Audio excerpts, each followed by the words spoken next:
Welcome to Bluegrass Brooklyn, our podcast all about the music we love, straight from the Bluegrass borough of Brooklyn, New York.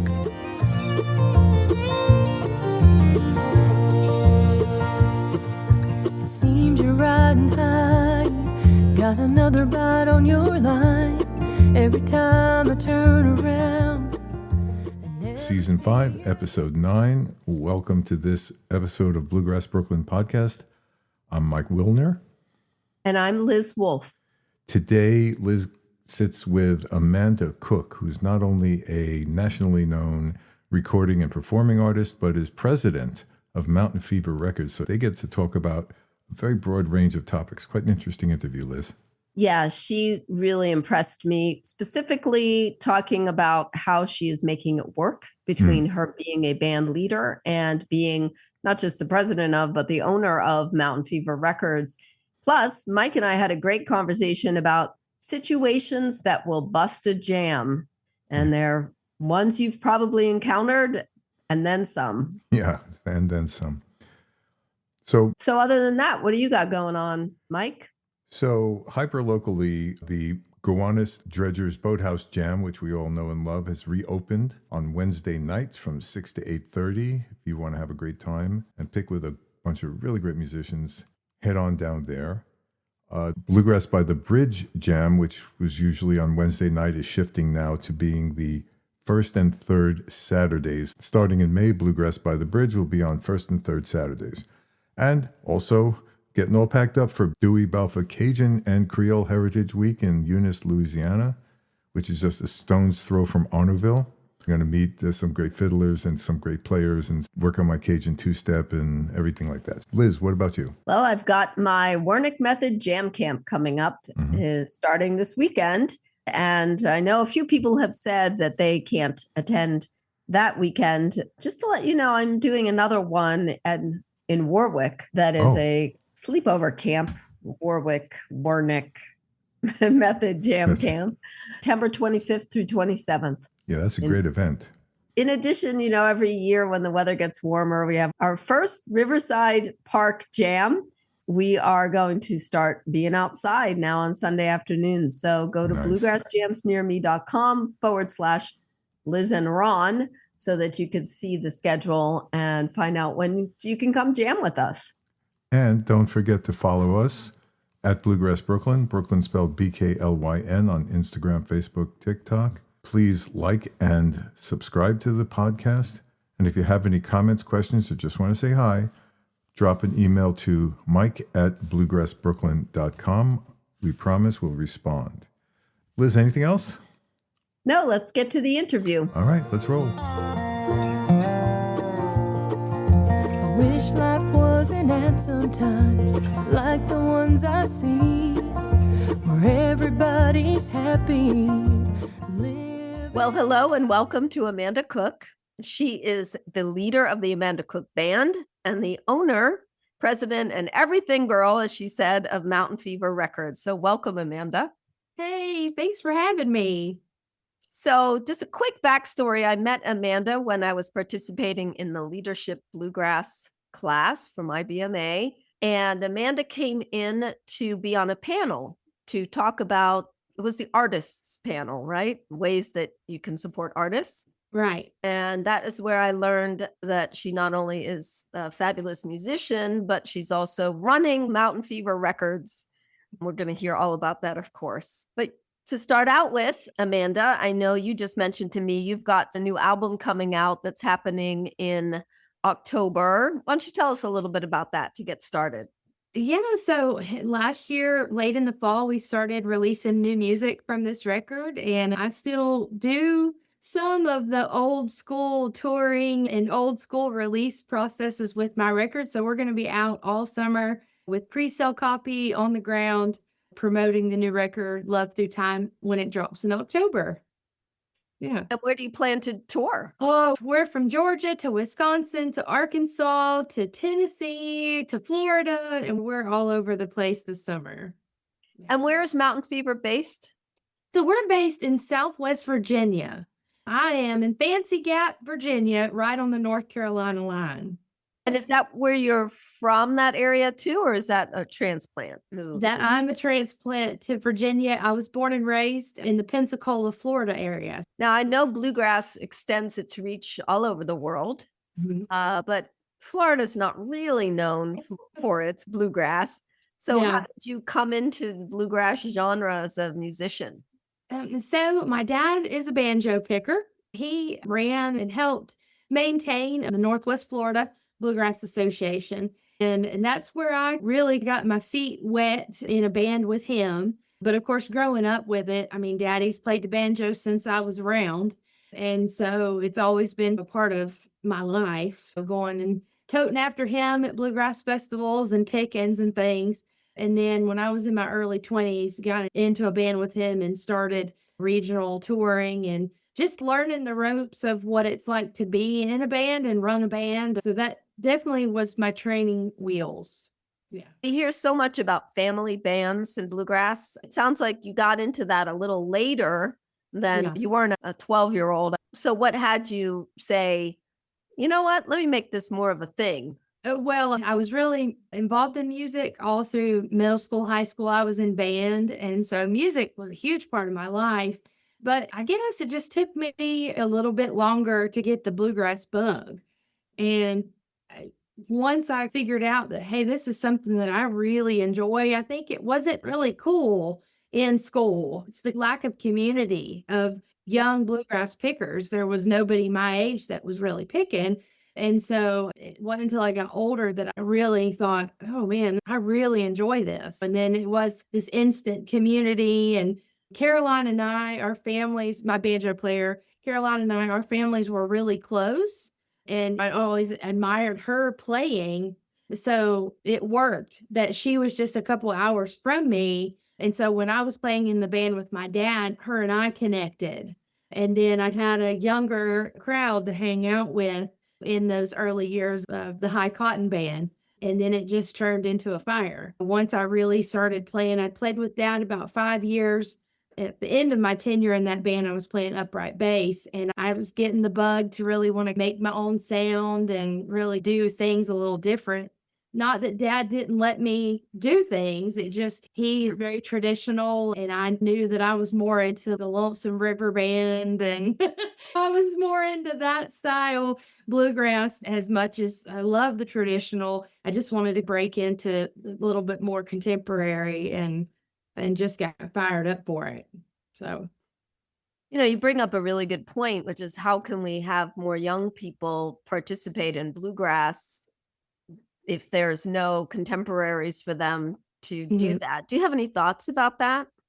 Well, I think that we do have some big, huge advocates now in the market. Billy Strings being one of the biggest diplomats for our music now. He's taking it to just places that I never imagined that I'd hear bluegrass in some of the venues that I've heard it. But I think community of bluegrass is spreading, and I see more and more younger people getting into it. So I think IBMA and things like that we're involved in. I mean, the reach just continues to grow. And invite younger people to things. I've done that quite a few times. My kids give me a hard time about it. They're nerdy mom, but the few times that I've encouraged them to bring friends to one of our shows, they've actually really enjoyed it. And then they've gotten the bluegrass bug themselves. And I think that's important for people of an age to find other people that are enjoying the same thing they are. That's an indication of some of the good work that you're doing, also at Mountain Fever, in extending the reach of that, and also to be signing on some of these younger artists. I was looking at the list that you have on mountainfever.com. That's Mhm. the website. And I did see some young folks on there. Do you have any particular focus of the type of artists that you want to sign on? Well, most importantly, I want to always be bringing on artists that are determined and driven and are champions for their music, because that only helps everybody. It helps the label, it helps the genre, it helps them. But I don't have any kind of specifics to any certain style of bluegrass. And that's one thing about me as an artist and me as a label owner. I don't want to box anyone in. So I want a little traditional. I want a little contemporary. I mean, we can go sideways and even put drums on things. I just feel like it's an art and it needs to have the freedom. And so I want to have that diversity in our roster and in the music that we're putting out. So there's a little bit of a backstory to you becoming the owner of Mountain Fever Records. Can you share that story with us? In 2017, I campaigned to become an artist on the roster at Mountain Fever. And Mark Hodges, the owner, he wasn't quite sure. And it took me a little bit of really twisting his arm and campaigning for myself and really working to get on the label. And once I made it there and we released the first record, Deep Water, it just had such success. The work that the label put in, and I saw the work they put in, the work I put in, and it was instant success. And so I immediately went to him and said, hey, I'm ready to start working on another record. And so we did the next record, Point of No Return. And when I finished that session, Mark said, I would like to renew your contract. And so Mark signed me to a long-term, somewhat unheard of contract. He signed me for 5 years and 7 albums. And again, it's just not this very unheard of nowadays for someone to do a long-term contract. But I knew once I got to Mountain Fever, it's really where I wanted to stay. And so then the next record rolled around and I just flippantly made the comment to Mark that I really, really enjoyed the production side of the record and the engineering side. And I instantly was drawn to that. And so in 2019, Mark hired me as a staff engineer for Mountain Fever. And that is what made the jump from Florida to Virginia. It was just becoming too hard for the family because at the time, the one kid was still somewhat young. And it was really hard for my husband to be doing ball game, drop off, pickup, school pickup, and all those things, with me driving back and forth to Virginia every month, basically. So in 2019, we made the jump and I was working at Mountain Fever as a staff engineer and did some really great projects. And I just jumped in with both feet. And then COVID happened. And it was probably the scariest thing in my life because I had never not had a job, never not had something other than music to buy groceries and fill that gap. And so he let me come in a few days a week and just work in the office, just doing some clerical stuff, inputting metadata and things like that. And so that turned into, hey, you're pretty good at this office stuff and PR and those things. And so that turned into me becoming the chief operations officer in 2022. And then in 2025, Mark decided that he was done. He was ready to retire. And in August of last year, the baton was passed and I took over ownership of the label. And so how much of your time, percentage-wise, are you doing that versus being Amanda Cook band leader? Well, it's pretty much 24/7. The operations of the label really never stop. And the good thing about technology is I have all of the assets that I can carry with me and I can do everything from the road. And I'm super type A. And some of the artists have had a kind of not a hard time with that, but it's been a little eye-opening for them because everything is scheduled. Every T is crossed and every I is dotted for months out because that's the only way I can function and tour at the same time. So far, everyone is really on board with it because I think everyone really thrives with structure. Yeah, I think that structure for especially musicians that is such a non-structured world. It's like I put on 2 very different hats. When we're sitting at this desk and I'm doing Mountain Fever versus when I'm on the road, it's very, very different. So I think it's been very well received and it's keeping me calm and busy at the same time. Well, I'm curious about that from your perspective of both being a musician and also running Mountain Fever. Mm-hmm. What have you learned works for you in terms of types of structures or ways that could support musicians? Again, the scheduling and just having everything done ahead of time, where years ago, when we would schedule albums out, we would do singles and it would just be kind of fly by the seat of our pants, where it would be, hey, we're going to drop a single on Friday. And 5 to 10 years ago, that was fine because there wasn't this huge amount of music in the market. It wasn't just flooded with new music.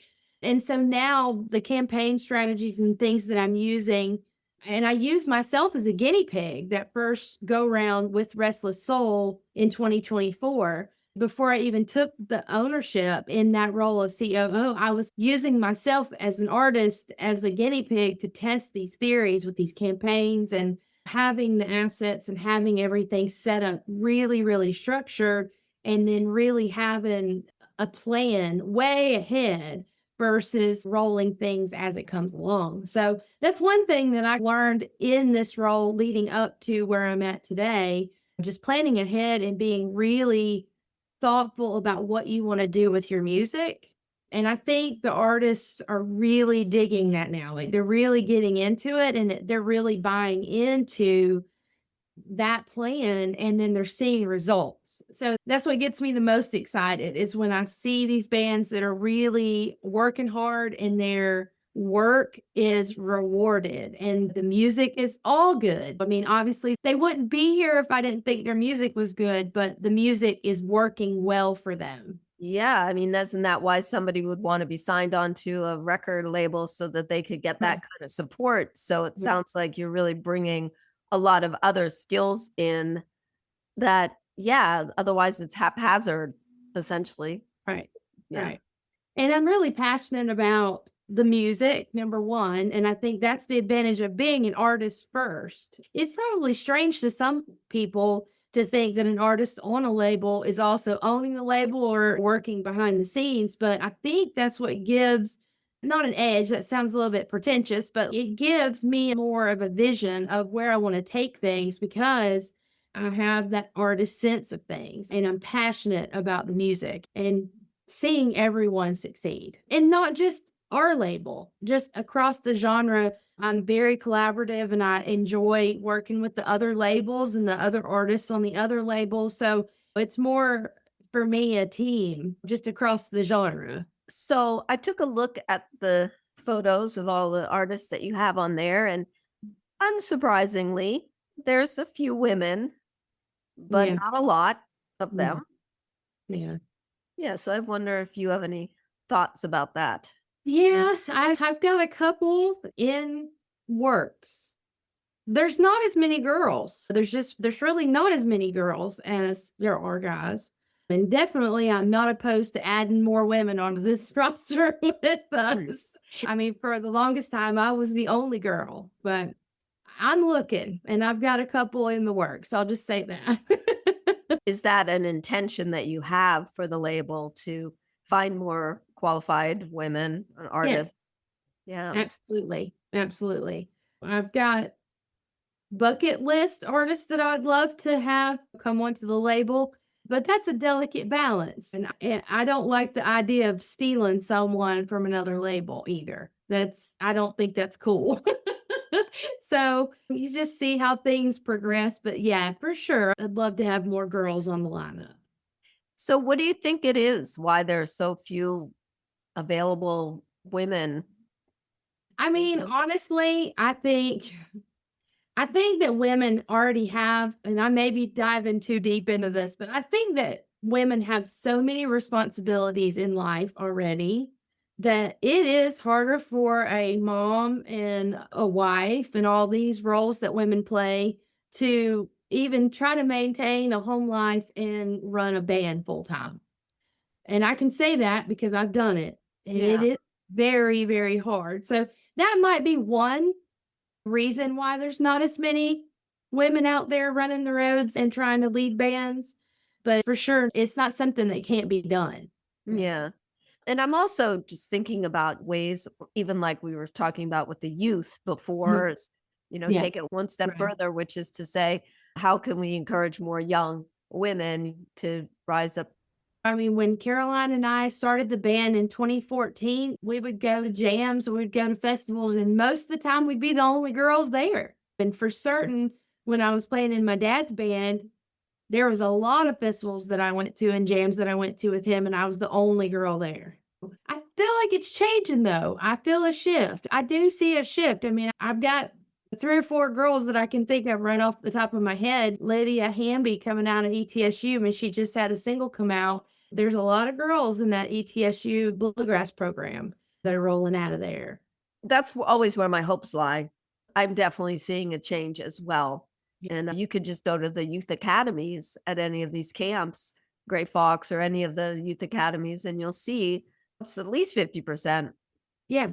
girls, female. What's your future vision for Mountain Fever Records? Continuing to build the roster that with the decline of some of the revenue sources that we had prior to COVID, because there is a shift in that as well. My mission statement is to continue to build the roster to really focus on the digital age of music. I think there's been a lot of people that have pushed back against that, but we are here. So I think a goal for the next 3 to 5 years is to really focus on that digital platform, digital footprint for the label, and then just continue to build the roster and that catalog so that we can have the artists on the label, and then the label itself can have revenue in perpetuity so that it will stick around. And how about for the Amanda Cook Band? And same, we just want to keep making great music. We want to add more shows to our lineup throughout the year and just keep making great music. I'm looking at things a little differently now. I'm in the trenches every day running the label, that it's shifted my vision of the band a little bit more, because now I'm looking at it of it's always been that time on stage has been that's the thing that you're searching for, you're reaching for, that high that you get when you're on stage as an artist. So now it's almost like it's turning into, I'm looking at it as an escape from reality Right. for a few days. I've never really looked at it that way. It's always been like, oh, we're on the road. But at the same time, I'm really looking forward to being out with the band. Like, we really get going next week, and I'm really looking forward to being out with them and just being with my people, because they're my people. I call them my own pack of weirdos, and only they speak the language that I speak and vice versa. And so I'm really looking forward to just being out with them this summer. And we're going to make another record this year. We make one every other year. So it's time to make another record. So, And luckily, you know the right label. yeah, I've got the hookup there for sure. How do you manage being on the road and running Mountain Fever Records? Again, just schedule, and it having the capability to do majority of my work from a laptop. It really makes things pretty easy. And I mean, most of the time we're riding. Week after next, we're heading up to Wisconsin, and we'll be in the car for like 15 hours. I have a hot spot. I'll sit in the back seat and the boys will drive, and I'll work away. I think the hardest part for me, and I think that's going to be the continued struggle for me over the next year, is balancing home, work, and band. That's going to be the struggle, because even though the kids are grown, one kid's already gone and flown the nest, the other is heading to college this fall, it's still maintaining the home. And that's really important to me. So last night I worked until 9 o'clock and started at 7:30 yesterday. So that's the balance that I had to learn to say, okay, it's time to cut off the computer and have a little downtime with the hubs. Yeah, you're bringing up something which, how much our world has changed, in the sense of now you can sit in the back seat and be on the computer. And I feel like when you personally are that invested in something, you're going to find ways to make it work, whether it's taking the laptop or working from 7:30 to 9:30. But on the other side of that is there could be no end. You could be just constantly thinking about that next thing, and that there's this huge expansion of work that is always waiting. Right. And I don't want it to end. I don't want to see an end of the work, because that means that we're not growing. Yeah. That's what I want to continue to do. I think growth is the most important thing, maintaining growth and maintaining fresh perspectives. Music is a living thing. So you don't ever want that to become just dull and lifeless. You want it to continue to grow and have flow. Yes, I will take vacation and I will have time off. I know that. but I don't see it ever being something that's just kind of thrown to the side for sake of the band or vice versa. Again, schedule, schedule, schedule. Yeah, love the structure. I think a lot of people listening to this could gain some value from thinking about it that way, because I think that music was beautiful and it's art and Yeah. it's flow, Yeah. and you can't Right. schedule writing a song or creativity, but actually you can schedule You- creativity. You can. And I think once the music itself, that's where I get to be free in the process. When we record records and I'm pulling material, that's where I get to use the type B side of myself and be creative and let that art magic happen. But on the other side, when I put that label hat on, is when it is very much more of a spreadsheet driven, very type A, each day, the calendar, all of those things, very structured. And again, I'm only getting positive feedback from that because they're not used to that. And I was a banker for years before I quit my day job to become a musician. And everybody knows how bankers are.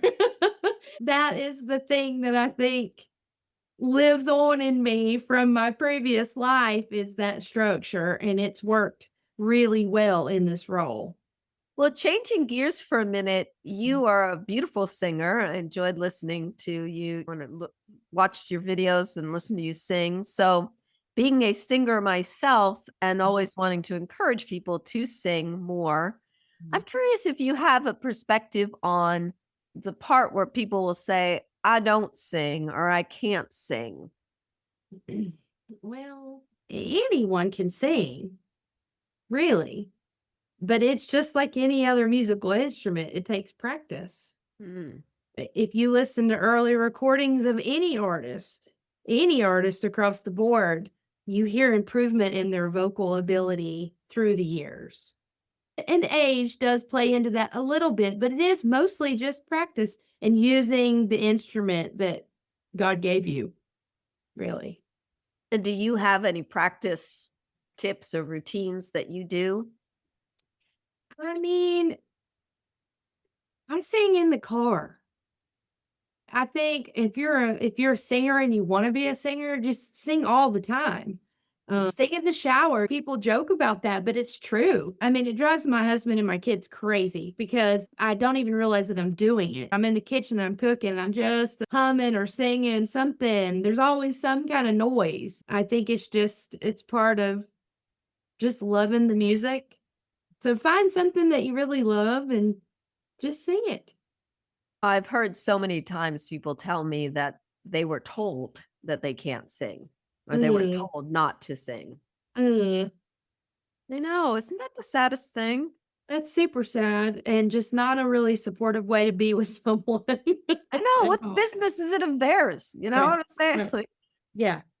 so anyway, I hope people listening will first of all go and listen to some of your beautiful singing and your music. I've had so many people say, "Oh, I'm not a very good singer," and then when I hear them sing, I'm like, what's wrong with There's nothing wrong Right. with what you're singing. Good. Yeah, so Good. I think it's one of those standards thing where Yeah. you feel comparison. Well, yeah. I mean, you're always going to hate the way you sound, yourself sounds. I mean, I do. Even now, when I listen to this back, I'm going to go, the accent, my speaking voice, you're way more critical of yourself than anyone else is, really, truly. I'm always going to think I'm going to be so much more critical of myself Oh, for sure. and cringe to listen to myself. And yet the rest of the world is going to appreciate and love you. Right. I really do like to think that majority of people just really don't. This sounds weird, but I don't think that most people really care. I think that most people would not want to make you feel bad. I think that most people do have genuinely good intentions.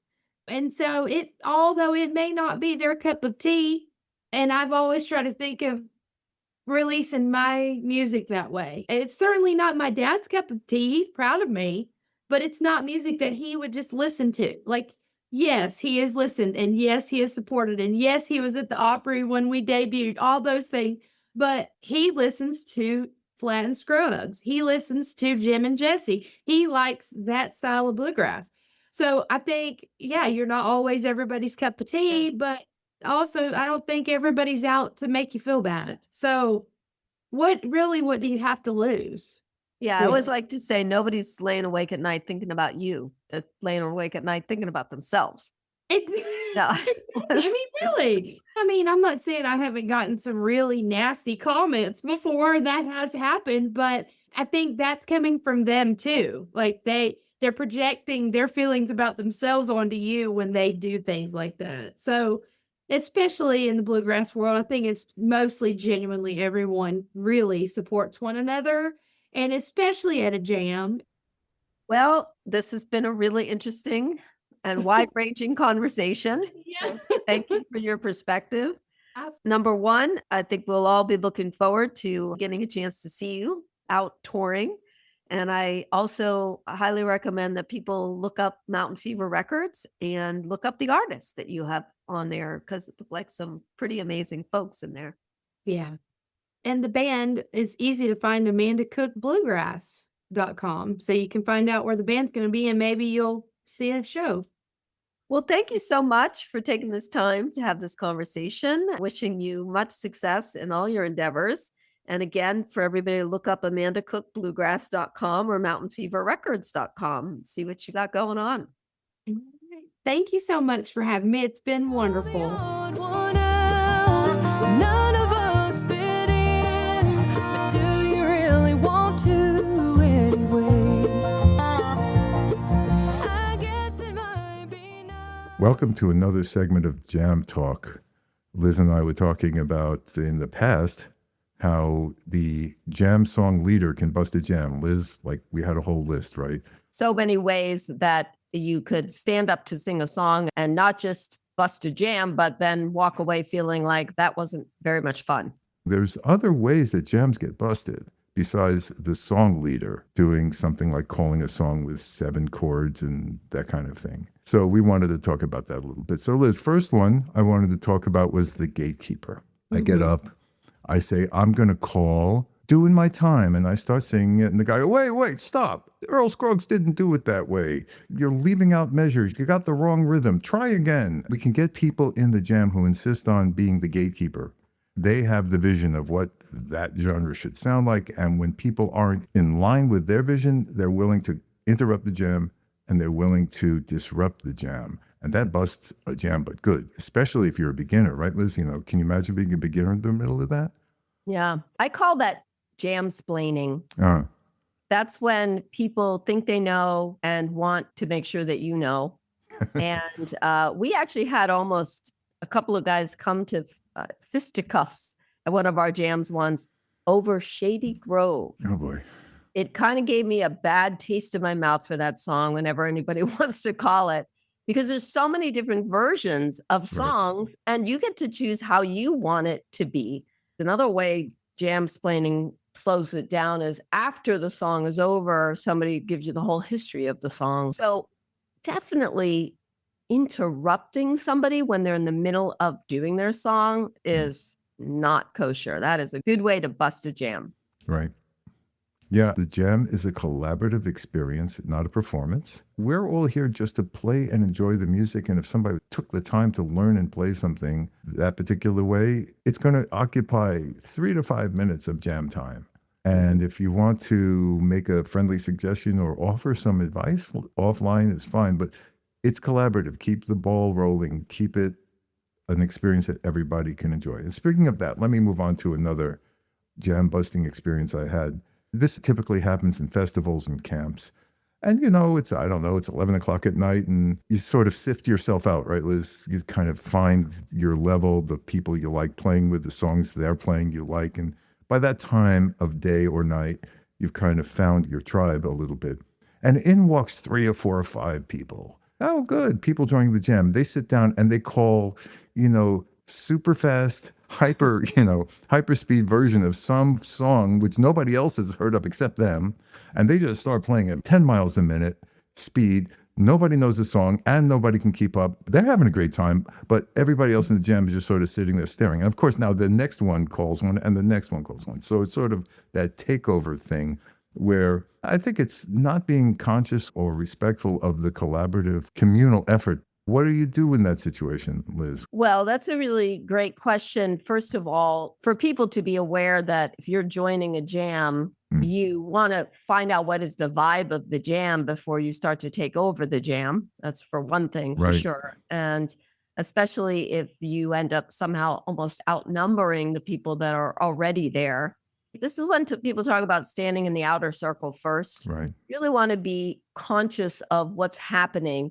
If it were me as a jam leader, or certainly if I was sitting around with my friends, I would say, thank you. And now I'm going to do one. And I would get it back on my track. Right. They may not even be aware. Yeah, that's true. I don't think it's malicious. I just think it's enthusiasm, which oversteps the basic awareness of protocols. I know as I've matured as a jam leader over the last year or two, and I'm very willing to just say to someone, don't bust our jam. Pick another song. If they, or stop, hold on, time out. You know, the referee whistle comes out. Willing to do that. Now, I wouldn't have done it a year ago, but now I'm willing to do that.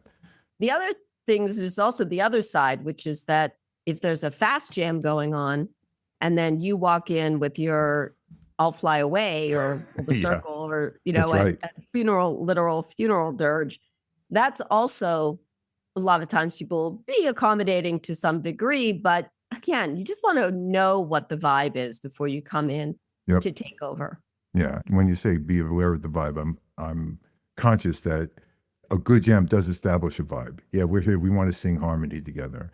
We want to explore roots bluegrass music, nothing past 1960, that kind of thing. And when that's going on, pick up on it. You know, there's a question of staying in genre. I always make sure people know we center on bluegrass, classic country, old-time Americana. So another jam buster that happens is, let's say you're at a public location. There's people hanging around and they're going to want to play a song sometimes. They're going to want to get up and sing. And since it's an open jam, they're like, sure, what would you like to sing?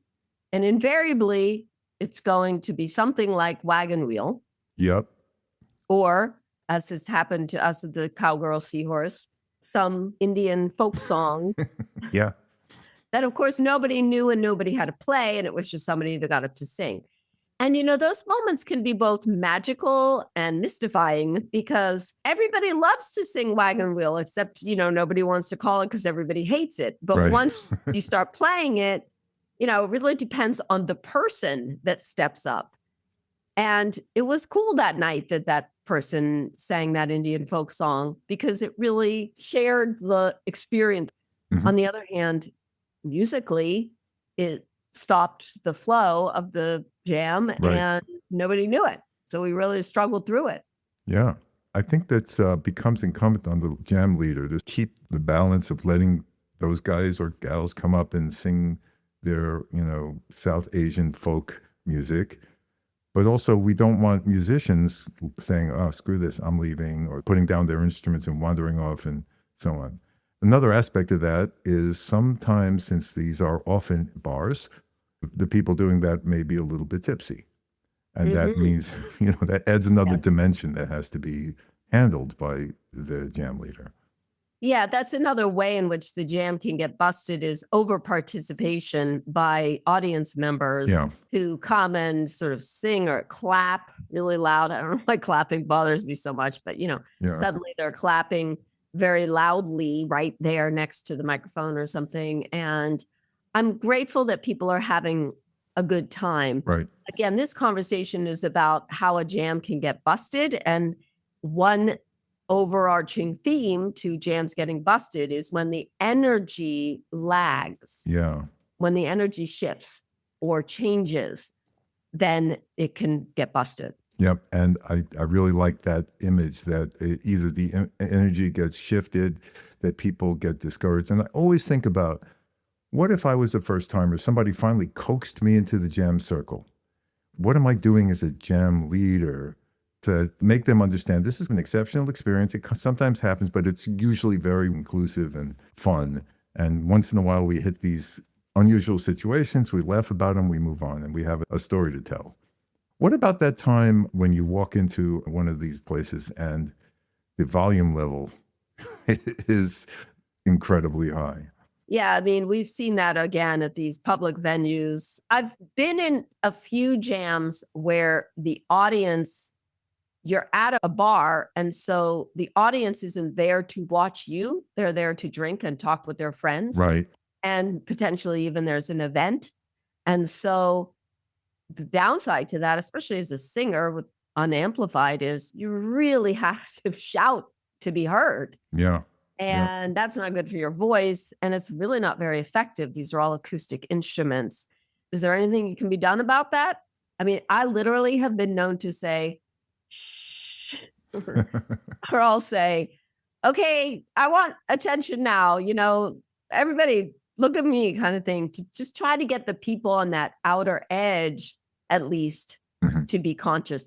The thing that drives me the most crazy about that is jam participants will do it as well. It's not just jam watchers. Sometimes it's jam participants, because you can easily fall into this, well, we're talking now kind of a vibe. And it's loud and it's disruptive when you do that. So take yourself out. We recently had a jam where we walked in and there was some kind of, I don't know, an event, as you said.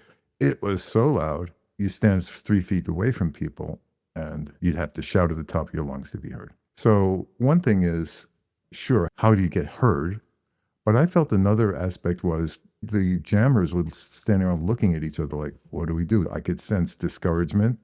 People may be ready to just pack it up and leave, and we'll try this another time. And so what I did is I walked around and talked to the people, said, we're going to wait until there's a little lag. What would you like to call first, do you think? And the answer was, I don't know, bury me beneath the willow. Well, hold that thought. And somebody came up with like a fast, punchy song. It's like, okay, you're leading. So I had to take a little more control over the jam situation than I normally would, right? You just usually let people call what they call. But I said, okay, no, we got to get up there, get their attention with something. So a player who was pretty good and could play a fast, catchy song, that's quieted the crowd a little bit, because they're like, oh, there's something going on over there. I'll listen. Then we could start bringing people up and so on. Yeah, fiddle tunes are good for that, for sure. Right. The other thing that happens with us at our Riverside Park Jam, which we do on Sundays from 2 to 5 in the warmer weather, people are standing far apart. I mean, there's traffic noise. You can't control that. I kept asking people, come closer, come closer. It's a dynamic because you kind of want the circle, but at the same time, if you're 20 feet away from me, I'm not going to hear you. Yeah. I'm not going to hear your guitar break. I'm not going to hear you singing. And so being conscious of that and bringing people closer together as a jam leader is something I would focus on. Yeah. So I think what I'm getting from this conversation is there's things you can do as a song leader that will encourage a jam versus bust it, but also as a jam member, or I would say be prepared for the fact that this is a rather uncontrolled situation. There's people in the circle who are going to do who knows what. There's people in circumstances outside of the circle that can just happen. And we just kind of go with the flow and keep the vibe going. And as a jam leader, don't be too shy about guarding the vibe and the intent of the jam. If it's a bluegrass jam, string electro dance music is not really what we want to be doing. Right. So call a halt. And all of that, bearing in mind, ultimately, this is a collaborative experience. Bluegrass jams run on a rail, and the rails can bend and they can turn and twist. But if you throw the thing off the rail, it just becomes unpleasant for everybody. So Liz, anything else for our listeners on this topic? I think these are all really great things to have in mind, especially if you have larger jams, that how to handle them. I know I've seen some discussions about that out on the internet. And so the question always is, as a jam leader, how are you bringing people together? As a jam participant, are you respecting the space in a way that supports the jam leader in making great music together, which is what we're there to do. Right. Okay. Well, this has been fun, and I've learned a bit. I hope the listeners have as well. We'll see you later. Thanks so much. We're all the odd one now.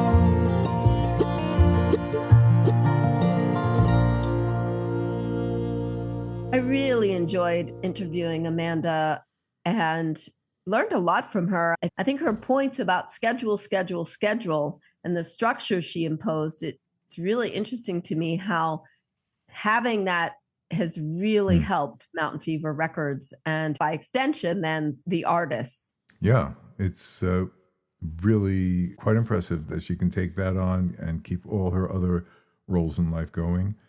And the jam talk was quite interesting. Having talked through those things, I feel a little better prepared. And if something like that comes up, I'm ready to just sort of deal with it and move on and not let it completely throw up the jam. Yeah, there are so many ways in which jam leaders and jams in general are challenged. So the more we can talk about it and look for solutions, the better. Absolutely.